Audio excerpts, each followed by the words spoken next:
Welcome to the Pencil Neck Geek discussion. Discussion. We're gonna have a wrestling discussion here, folks. Topics we're gonna discuss here: Slammiversary 2019. Show just ended. Possibly touch other things going on in the world of wrestling. Who are we? Mr. Macho Nacho. None of that. Wait, well, is that you? Mr. Macho Nacho. Macho And Nacho. Okay. Is that a working title? Yeah. Okay. I guess it's. I feel offended. No, it's Mr. Macho And Nacho, and I'm Jay, and yeah, we're just gonna talk about TNA and what we just saw. The Slammiversary 17. Impact Wrestling. Sorry. Impact Wrestling, Slammiversary 17. We have no news. We have very few facts. We have very strong opinions. So if you're here for like an in-depth, shot by shot, move by move thing, I'm definitely not doing that. Nope. I'm gonna just tell you how I feel, quite frankly, about Impact and wrestling in general. Same here. That's the way we feel. Yeah. We can't sit here and just detail you lock for move for lock.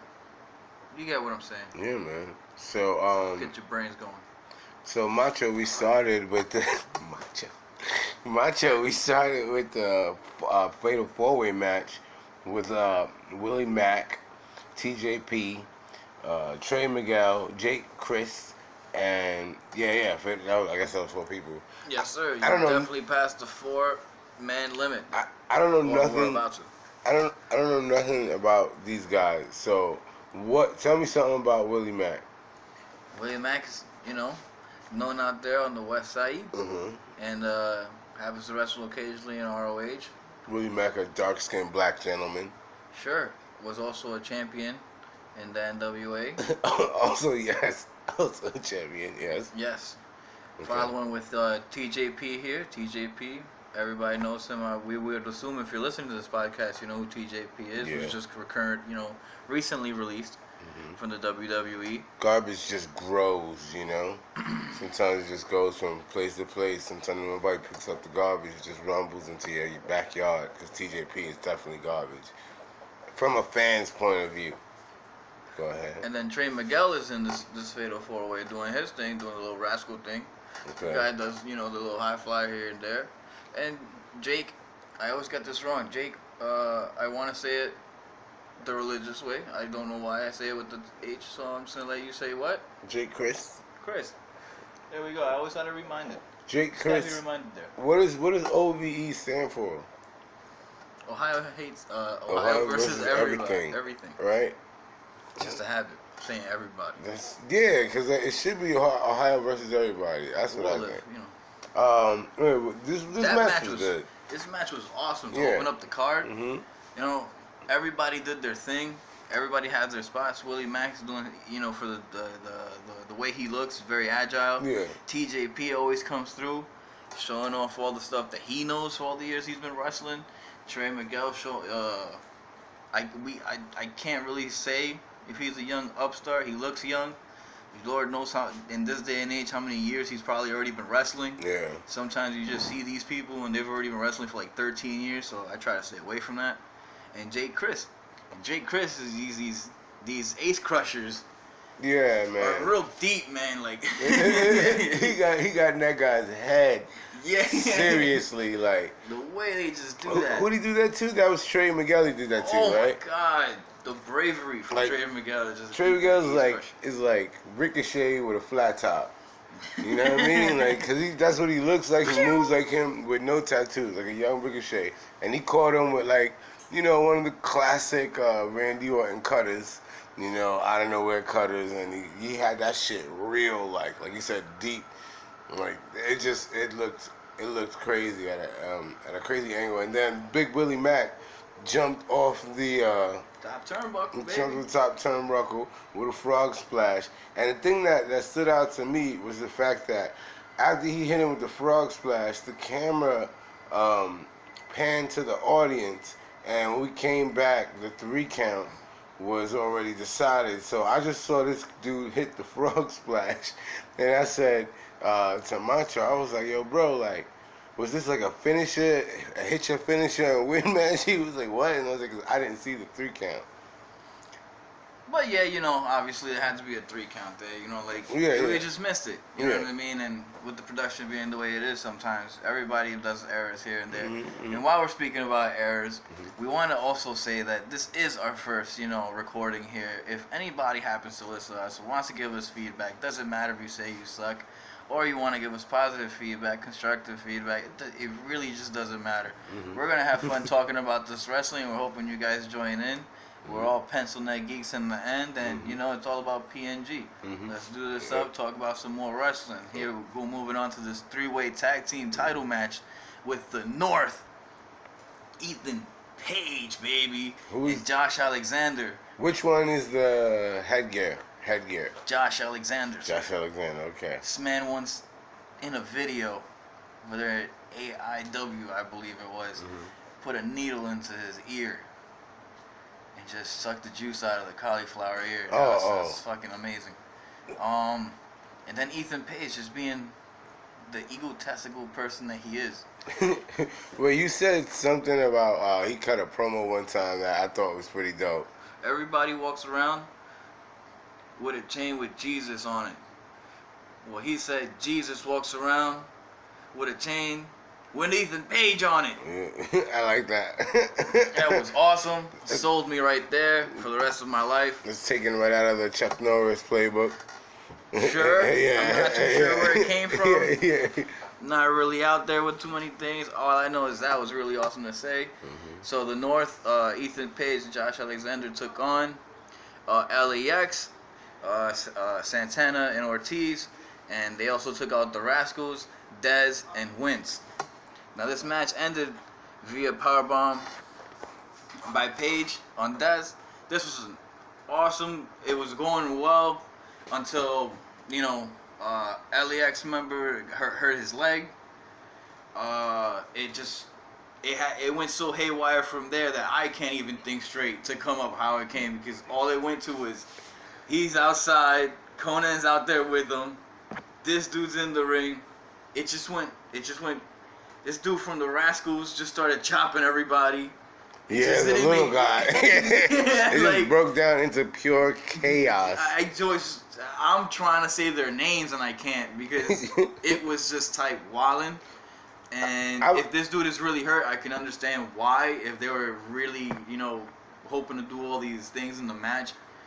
But what you think? I would say this was the first match of the night where leg slapper mania was like in full effect.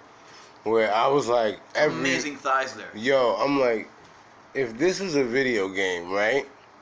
And like, let's just say this was WrestleMania, the arcade game, right? There's Shawn Michaels with the extra button. Yo, these niggas would have had the turbo button on for their finishes. You know what I mean? Yeah, I feel you. Like we said, this is our first one, so we had a problem here. We put it on pause and make sure everything's smoothing out. But we're gonna go talk back to this tag team title match here, where it was the North, LAX, and the Rascals here. Leg slapper mania. Leg slap. We gotta go back to those thighs, man. We gotta go back to those things. They were serious thighs there. No, but okay. So, and then, did you see what happened with the guy from LAX? I don't know which one it was. Like when he hurt his leg in the match. Well, because I missed that spot. What I know is that he did something, and the next thing I know, he's either being rolled out or he rolled himself out. That's the reason why I'm so lost, because it just seemed like chaos. Like, it just didn't seem like naturally. Like, all right, cool. Somebody got hurt. You know, let's go into a sequence. Yeah. It like seemed like something was nobody off. Kicked any sequence. Yeah. Nobody cared about looking for codes. Like trying to figure out what's the next all thing all the spots were like time buying spots. Yeah, but even the people outside that looked like they were trying to help him looked like they were just like dumbfounded, lost, didn't know what to do. I mean, and that's where, you know, is or isn't, I'm gonna just keep it up to the wrestling fans. Take it how it is. You want to take it how I'm saying it, just, you know, let's live the storyline. If he is or isn't hurt, that was crazy the way the match went right after that. It just went to haywire. And you think they're coming to AEW? Yes, they either coming to AEW or WWE. They seem like they went from holding the belts, but I think like they're gonna move past that. They are getting a lot of attention lately. Along with the tag team private party, they're getting a lot of. They come out of House of Glory a lot too. Yeah. They wrestle there. Here. Well, are they in AEW's like tournament or whatever? Because it's AEW supposed to be having a tournament for the tag titles, right? Like you might see people start getting signed up now tag wise because we did see a lot of signups. Yeah. But we saw mostly like singles and in every category you could think of. But what we didn't see was a lot of tag teams. Like we saw Best Friends. Yeah. We saw Private Party. Eventually, Private Party actually got signed after the match at Fyter Fest. Yeah. So like, there are other Angelico and Jack Evans. And we don't know if they're signed to AEW. Are Angelico and Jack Evans signed to AEW as a team? I believe I saw that they were All Elite. Okay. Yeah, so they will be wrestling for All Elite. So, but it just depends how these people are all gonna get used. Yeah. That's what's gonna make it fun because it's not a weekly deal. We get to sit here and go, all right, after this show. What's gonna happen? Not yet. It's about to be a weekly deal, man. Like yeah, but that's in October.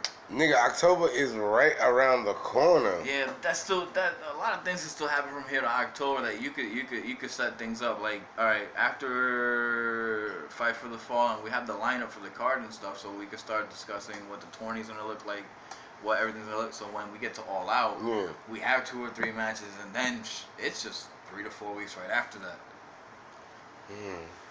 I mean, I still think 2 shows you can still motivate a lot, and especially when these kind of people like they hype everything up off of YouTube and stuff like that. Twitter, which is awesome because it works for me, it works for you, it works for people that don't watch, do watch. If they want to get involved, like that's the most awesomest thing in the world right now. I just wanted to make sure that like they don't overshoot their shot. Like once these tag teams come in. And if you book, like say if they book, let's just exaggerate, and they make a 32 team tournament. 16 matches? You know what I mean? Yeah, right? And break down to 8. Yeah. And they do the whole deal, right? Now we run the problem again. If we have weekly TV, how many of those teams do we really want to feature? And if we're going to put this tournament on our television and not as its own fucking thing, then, like, people are going to want certain, like, because the internet exists, people are going to want certain tag teams. Like, Private Party got signed because the internet was like, oh, Marquell did. Jesus Christ, what is going on? Hold on 1 second. No, we good. Yeah, but that. Yeah, sorry about that. I had to pause real quick. But yeah, they're gonna run the risk of everybody saying they can sign Marquell, the whole thing, and then they got signed afterwards. They can't afford to do that with all the teams that everybody wants, right? No, that's why they're being selective. They're not getting everybody. Yeah. They're being selective, and not for nothing. Even Super Smash Bros. Deserve a chance right now. Yeah. Even though they're kind of getting booed and not getting the right reaction. People are supposed to be like wondering what the hell they are. Like, cause right now they're getting reinvented. I mean, it's like the thing with them is that what they're trying to pull up with Super Smash Brothers in general is cool, but they're making it look fucking corny. Well, we are in 2019. It's kind of hard, but it could pay off if it keeps up. No, they could be the silly the lights out gimmick. They could do that, but like when we first saw them at what was that first show, the Double or Nothing. When we first saw them at Double, I mean I wasn't there. You were there, right? Sure, yes. So when they came out in Double or Nothing, and they did the meat throne with all those little guys, and then Player Uno, or Evil Uno, whatever the fuck, he sits on the shit, You know, the human chair. Yeah, the human chair. Like, that visual is dope as fuck. But what made that visual dope was they had guys who were smaller than the other niggas, Stu, whatever the fuck his name. They had, like, scrawny little rascally guys. Like, you know, little guys training or whatever. And they do that. You know what I mean? But this time, they had niggas that was, like, big, brolic, could go in there and fuck up the two niggas by himself, beat up all the other goons. While listening to them, right? Yeah, like... I get that part, and that's why it's gonna rub. It's just, you know, they're gonna get it straight. They're gonna get it straight. Because even the Super Smash Brothers didn't sound right at first. Yeah, and yeah. them doing what they did didn't sound right. And the had Dark Order stupefied is stupid. Uno, you know what I mean? Yeah. Arguing about Zelda and Super Mario with Delirious. You know what I mean? It takes time. That stuff grows on you. Like, I knew nothing of them about that kind of deal. Yeah. See, like, they were involved in all that kind of, so, like, Delirious and Player Uno, like, you know, sat there and argued over Princess Zelda. And Delirious, you know, says, no, is it Princess Zelda? No, what's it? Princess Peach from Super Mario. Sorry, I keep saying Zelda, I don't know why. Princess Peach. And they argued over that Nintendo game, and eventually, you know, Princess Peach's name was thrown into the dirt by Delirious, saying that she was a slut, and then Player Uno had enough. You know what I mean? So you can look that up on YouTube. This is a real thing. So that's... that I'm describing right now. Yeah. You can also find a match that will show you how good Super Smash Brothers is as a team, and that is a match that is the Super Smash Brothers versus the Young Bucks. I knew it. Ugh. Versus, I believe, is Kevin Steen and El Generico. And that match was, as the kids say, lit. Yeah, but sometimes the kids don't know what the fuck they talking about. Yeah, well, obviously. but that match was actually fire. I don't know, man. It's just, I feel like all that blunt force trauma to the fucking brain for 20 minutes by 5 other niggas. Like, yo, that match was so in PWG. Bro, like, how many times can I double, triple... Green straps. How many times can I tombstone you from the balcony onto the concrete floor? How many times before you don't die? Understand. I don't. Like, alright, so You're here's right. the deal. Here's the deal. Okay. PWG is basically a super show every time they have a show. Super show, as in, like, It's Saudi like blood money? Mania. They'll have a show whenever they have a show. You know why? Because they don't try to be weekly. They don't try to, like, you know what I mean? What they're interested in is literally like, all right, all you people have your companies and all your superstars and all that shit. Just on this day, we're gonna bring this dude from here, bring this dude from here, bring this dude from here, and on this day, everybody's just gonna have a match. And you just see these matches that you wouldn't really think of. That it's crazy. Like, I've seen most of the NXT roster in like one match in a 10-man tag where everybody's just shoving a thumb up their ass, each other's asses, and the lead person is Jushin Thunder Liger. Like, it's PWG crazy. over there in Cali. Because in the West Side, I'm good, man. they all laid back and they chilled. They understand, you know. Just putting thumbs in butts. These bunch of thumb butters. But he was, you know, butt thumbers. he's a legend, so he was above that. So when they tried to do it to him, it wasn't possible. So they couldn't do it to Jushin? Actually, that's how it turned into a train. Because Jushin threatened for him to do it. So he did do it. He put his thumb up his ass. And then what happened was... Thuts. And then what happened was... is that he got caught. Because Jushin Thunder Liger is so trained and skilled because he's a legend. And a Hall of Famer, future Hall of Famer. That he's going to sit there and caught this dude's thumb. So when this dude's thumb was in this dude's ass, he stuck. So then came another wrestler, shoved his thumb up his ass. Then came another wrestler and shoved his thumb up his ass. And so like it turns like 8 to 10 dudes. Like, you know how tag teams are. So it's either 8 or 10. Just lined up. Studio Slavic chain. And they walked around the ring, and then Jushin Thunder Liger flipped all of them with his ass cheeks.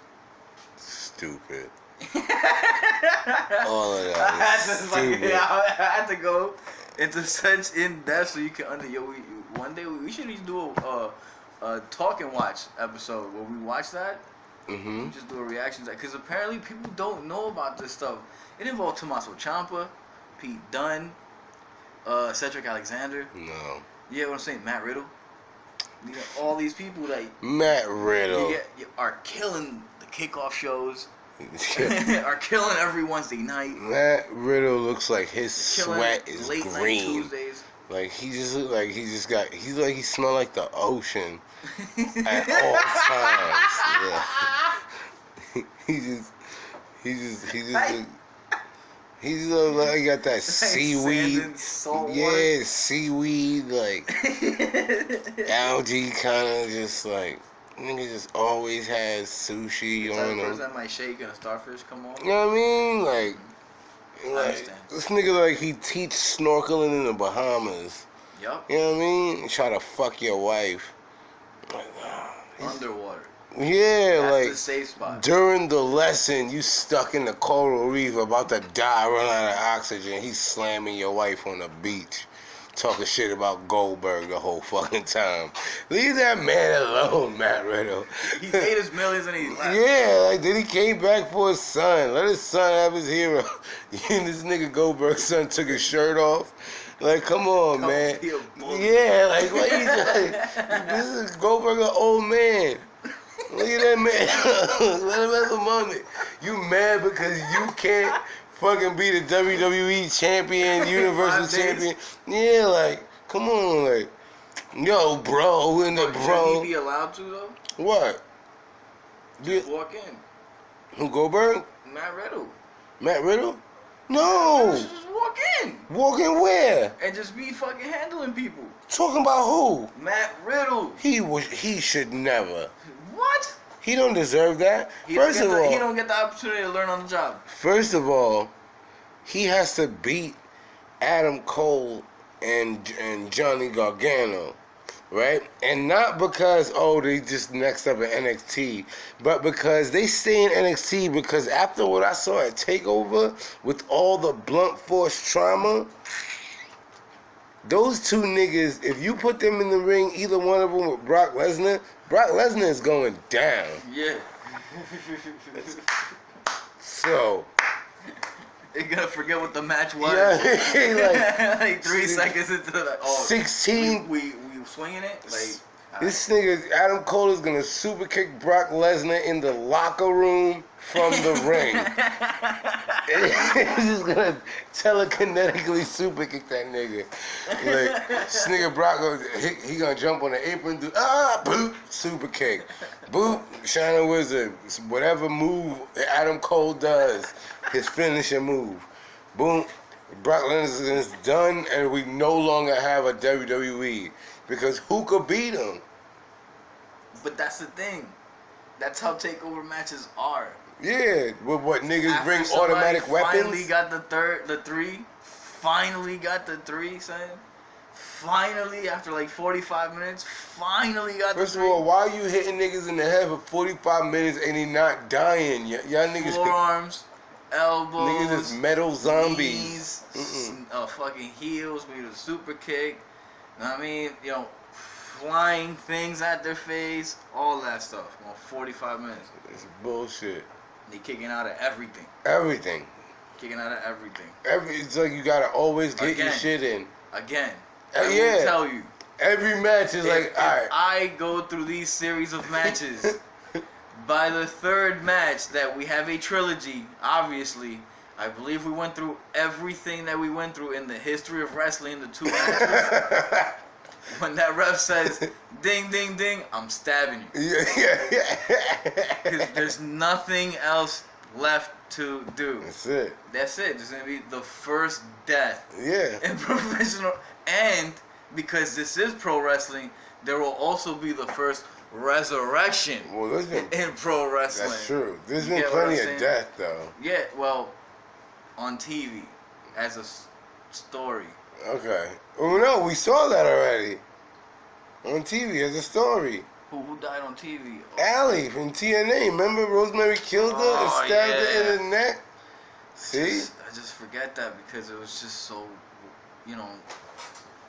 the way it is. Well, I mean, TNA is what it is, but they're capable of killing motherfuckers, so who knows? But, Blood and TNA. You know, we were discussing this. Yeah.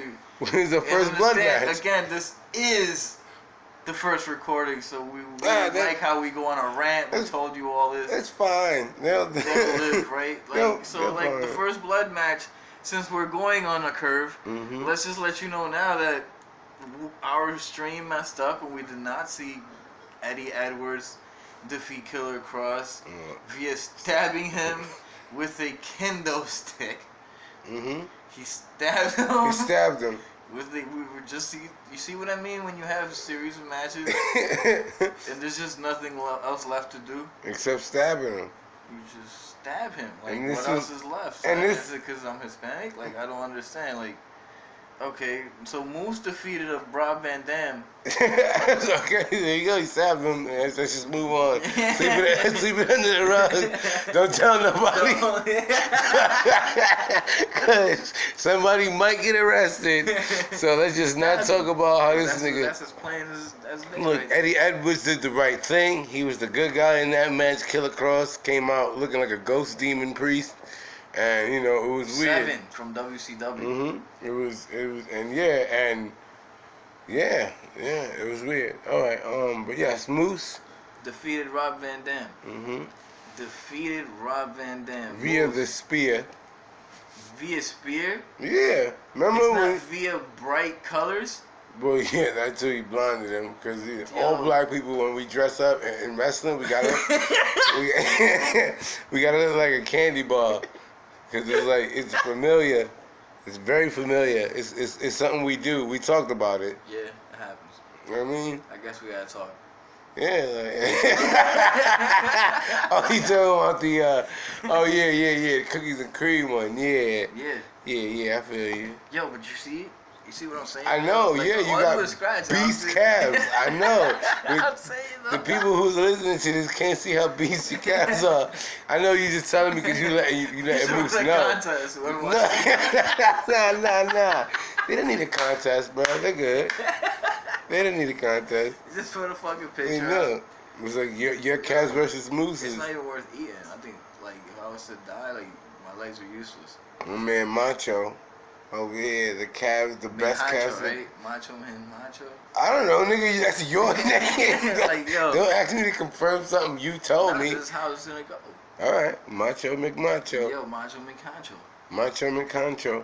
So Impact Knockouts champion, Fatal 4-Way. It wasn't even a Fatal 4-Way. Excuse me. It was a Monsters Ball. Yeah. This match was awesome because there was no logic to nothing. Like, this shit was amazing. It was just straight up spots and just carnage. Like, no, it wasn't no real wrestling. These bitches just went in, and I'm sorry that I'm saying that. These women just went in there and they just beat ass. They just it was crazy. And Big Titty Taya Valkyrie came right go. This Big Titty Taya Valkyrie was with Jessica Havoc, Rosemary, and Sue Young. And Big Titty Taya, she went through a table, got up 10 seconds later, and then stole the match. And then also we saw Sue Young earlier in the match. Sue Young took 3 staples to the forehead, and the paper didn't even stick. So it kind of got messed up. But Jesus, man, so 3 staples to the forehead, and then the tombstone off the middle rope she took from Jessica Havoc. Oh my God! But the story of this match really was Big Titty Taya. She just she beat all of these girls' asses, so she was the one who, when Rosemary pulled out the thumbtacks, she was the one who stomped, curb stomped, while holding the arms. I forget what that's called, like the bow and arrow stomp. She did that to Rosemary on the face on the thumbtacks. Why? Right? So she did that, boom. Have a nice face. Why are you doing that? But she did it, bam, did it, boom, right on the face, right? And then go in your eyes. Yeah, the thing was on the thumbtacks. The pile driver, she took one on the thumbtacks.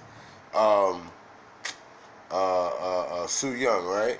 Yeah. Yeah, she took this pile driver on the thumbtacks. But now look, so Taya, she does that to Rosemary. Then Taya also, what does she do to Sue? She staples, Sue 3 times in the head with the staples, and staples the picture, and then shoves the picture down her throat. Yep. Yeah, and then she does she sets up the table, and fucking jumps off the shit with a side effect through the table with Rosemary. That's when Sue got hit with the motherfucking the tombstone. Then Taya Valkyrie, after just doing this fucking move, slides right back into the ring and throws the chair at Jessica Havoc, a woman who could take a really good amount of chair shots like she been. This girl rolls off of her, rolls away. Taya grabs her, 1, 2, 3. And it made no fucking sense. Right all over the fucking thumbtacks. All of this shit. But it was a good match though, like a good chaotic hardcore. It looked like 4 women who hated each other. Yeah. So I thought it was great. Felt kind of like chaotic, like Mexican stylish, chaotic. Mm-hmm. Now what happens next? It was Rick Swann defending his X Division title against Johnny Impact, and Mr. Swann won against the Phoenix Splash via Phoenix Splash. Yeah. Now here's what's to note. It was a good match. I like this match, but here was to note about this match that I think speaks volumes about TNA.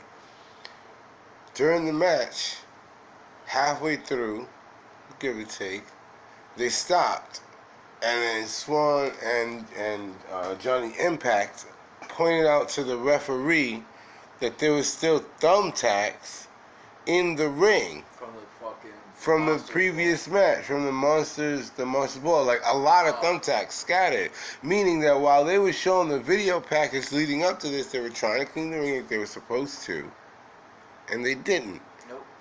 Because then you see the ref say, "Oh, okay," and then the fucking ref just completely breaks kayfabe. Because tell me if you would do this if you were a referee and you needed to slam your hand on the mat for the rest of the night. Tell me if you would start to scrape thumbtacks into your fucking hand if you know you're gonna be needing those same hands for the main event or any match. You're a fucking referee, so you want to be picking thumbtacks out of your fucking hand? You have to hurry up.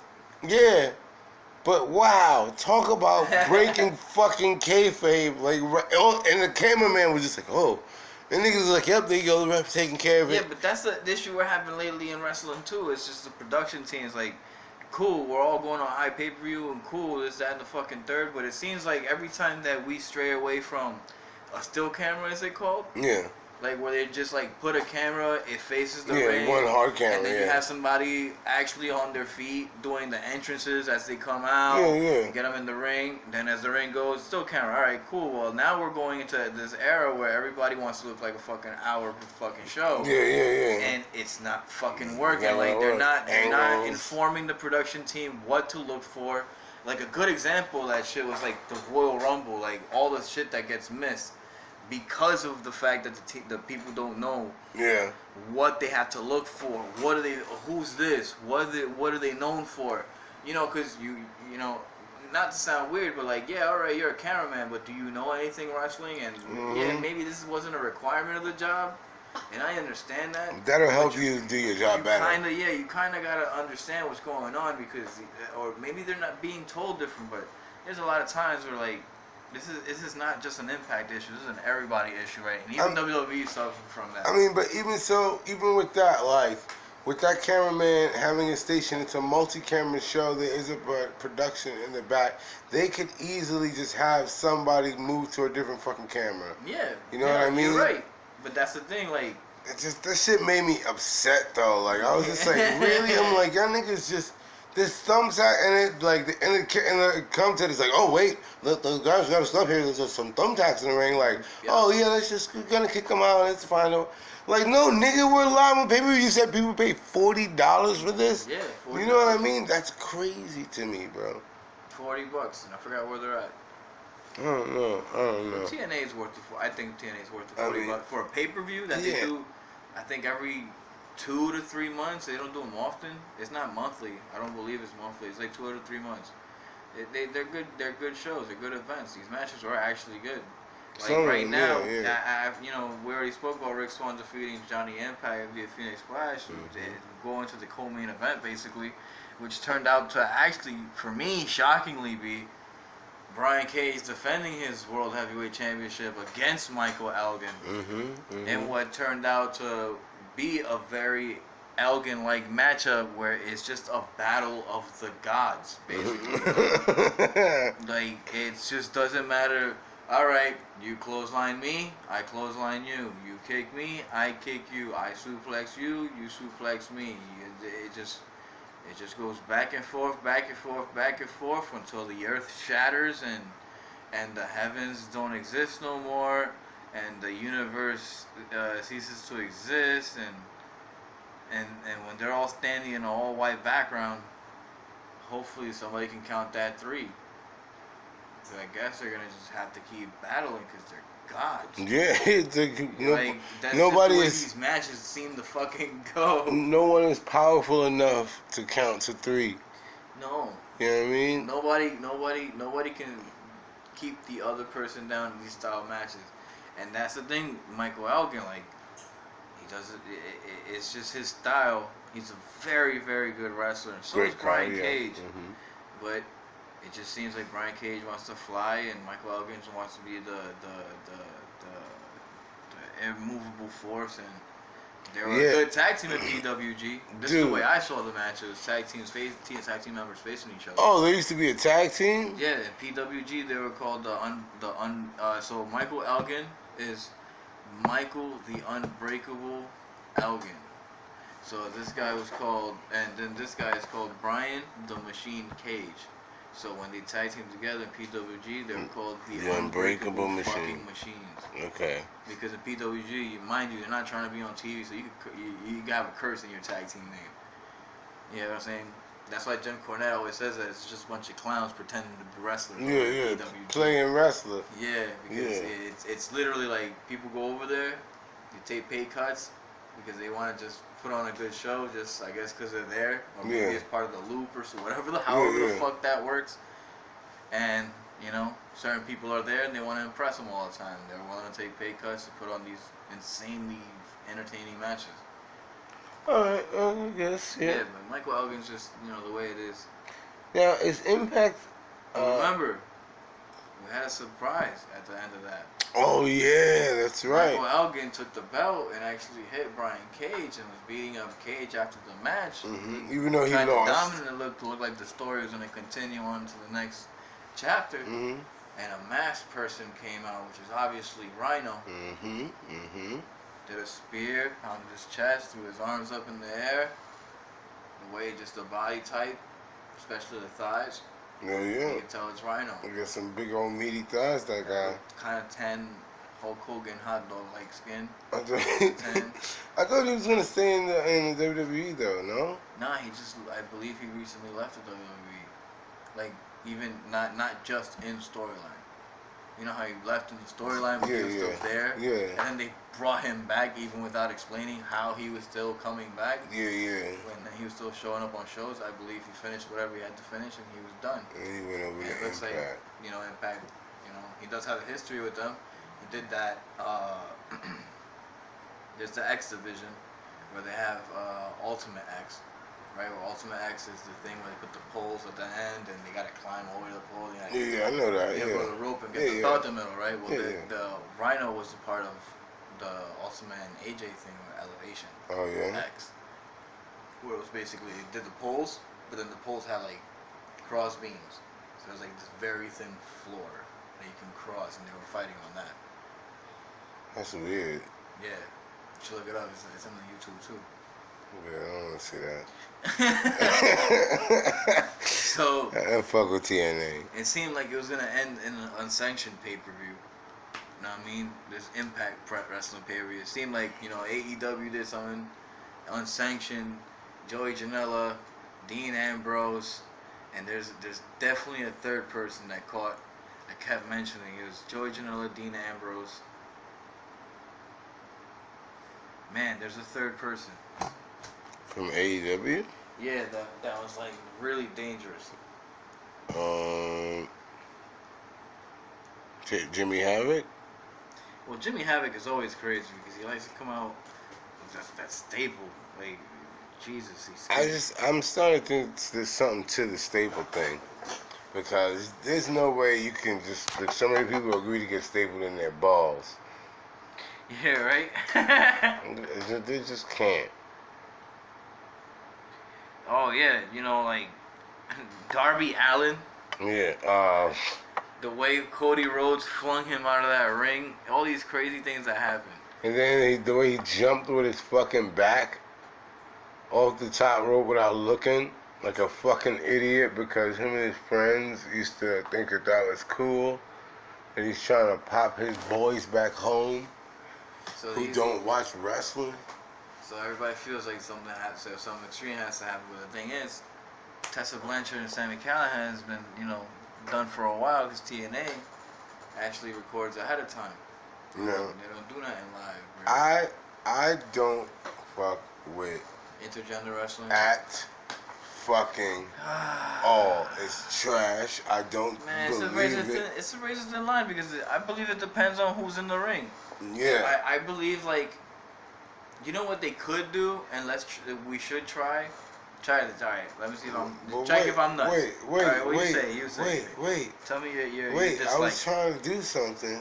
Okay. I was trying to say all that. I don't think but that match was the best match of the night. Yeah. So easily. Yeah. So but that's what I was gonna. And you was like, well, wait, come on. And I was like, wait. Yeah, I was like, see, 'cause I didn't know where you were gonna go. No, that match is the best match of the night. However, I don't think I could ever fuck with intergender wrestling. Like they did not throw punches in each other's face like that. Like it was really well done. Like it just everything was done great. I could kind of believe Tessa. Like she looked great, you know what I mean? Her facials were great. The fire that she had was great. Sammy did a wonderful fucking job of making her look like $1 million fucking dollars. It was great.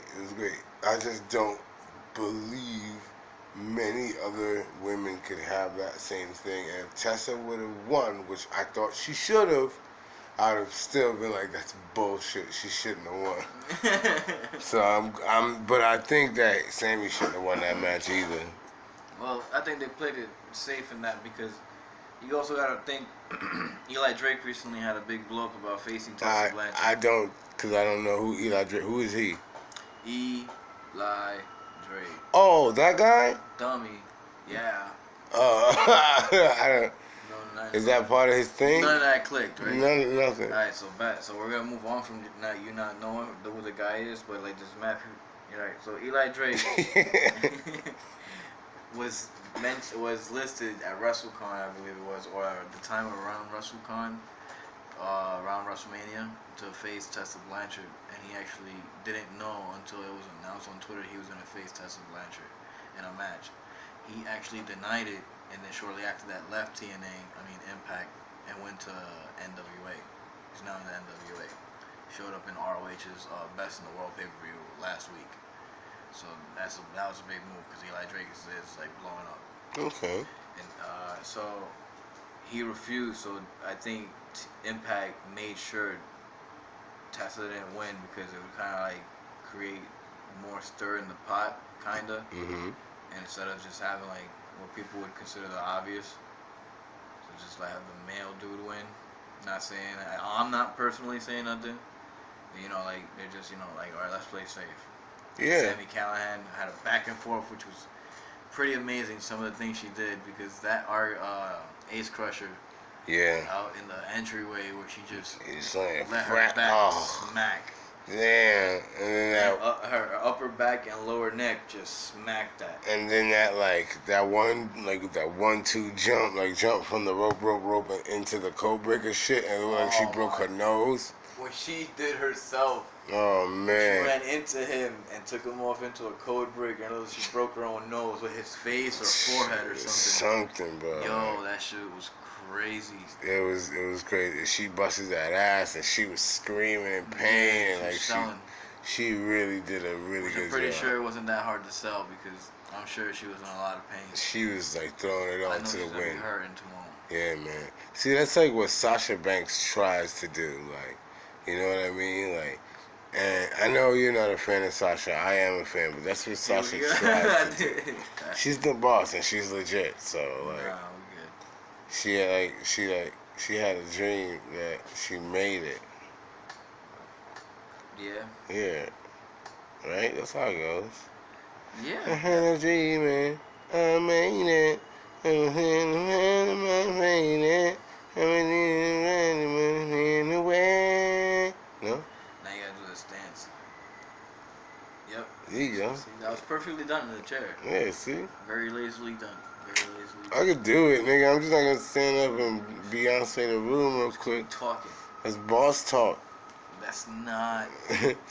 Boss not time! Boss talk. It's boss time! See? Like, what are you talking about? Like, are you Michael Cole now? Like, boss time! That shit used to kill me. It still kills me. Had a dream, man. Yeah. It's boss time! With sparkles and shit. Like, and then, thank God when she teamed with Bailey. Yeah. It was like her first. Rush her out there so we can get fucking inflatable tube men going, son. Because that what used to save it. Bailey grew up. Bailey grew up. And went to SmackDown? I think so, yeah. She grew up because now she's not retarded no more. No, she left the hugs on Raw. Yeah, she's talking back. You know, she's being sassy. I think Bailey grew up. She just got to put... Roper's growing up. She might still be growing up. She just might be lashing out teenage phase. And then in like another three years, she finally pulls the fucking ponytail all the way back. Or cuts her hair. Haircut. Mm-hmm. Gets a short haircut, starts looking like a MILF. Mm-hmm. Mm-hmm. Well, not a MILF, but... A young MILF. A Pre-MILF. M. For a mom. A myth. A mom might have liked her friend. Oh no. MILF. MILF. She do got the yams though. So why you changing the abbreviation for? How we go 15 seconds? It's like, nah. But after the 50 seconds, you know what? Yeah. Yeah, though, cause you realize the yams. And the yams, she has the meats. But she's a SmackDown Women's Champion, you know. She's gonna do her thing. She got her opportunity, and Becky got her opportunity, and Seth Rollins has his opportunity. Did you know that Seth Rollins and Becky Lynch were dating? Did I? Oh man, I heard. You know what? I heard rumors, but I didn't believe it at first. Rumors. You know what I got? What? I got an email, a text, a WhatsApp message. From who? WWE to let me know that Becky Lynch and Seth Rollins is going out. What? Somebody told me, but I didn't know that WWE was telling everybody. WWE's just like putting that shit everywhere, son. And the thing is, it's like they're on TV, and they're just like don't even hold hands or hug or kiss or nothing like that. It's just like, yeah, you. Cause the kids. You there? The kids. Are you there? Yeah. Oh, you're there. The kids. Ah. The kids. Like, no, son. Even with kids. They're not supposed to kiss in front of the kids. School bus, like, what are you talking about? There's people getting hit with chairs. There was a dude, like, 40 minutes before that went through a wall or some shit like that. Oh, yeah. So you can't really say kids because it's like, all right, so they can't see kiss and they can't see relationship things, but they can see. And then the thing is that this dude went through a wall. But wait a minute. And the guy who went through a wall is less hurt than the guy who threw him through the wall. But look. How is he the one getting interviewed on SmackDown? But if they kiss, I don't understand this logic. But and then if people said it was a good Raw. But if they kiss, look what happened to Mike and Maria. What about Mike and Maria? Babies. Okay. So you just proved my point. Why can't they see kissing and relationship things when they can see a girl? Because two men can't have a baby. It can't be 2 times on one show, only 1 time? 2 men can't have a baby.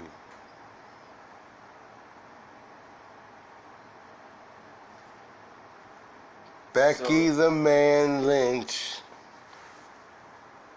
and human male Seth Rollins. Men. And they impregnated Maria? No, okay. I made a bad joke and I apologize to everybody. Somewhere I could not find. I was like, look over there, and then I just went left. Yo, he went into the darkness, and then just like didn't even tell me. Know what I mean? What are you doing? Well, we basically did review this. Oh yeah, we TNA did. Slammiversary. And Slammiversary, and we talked about various things in the world of wrestling. So we kind of did it for the first time. So my name is Mr. Hinchahacho. And I'm Jay. And this is the Pencil Neck Geeks. Ahua! Is that really gonna be the? Ahua! You said that again. All right. Okay. All right.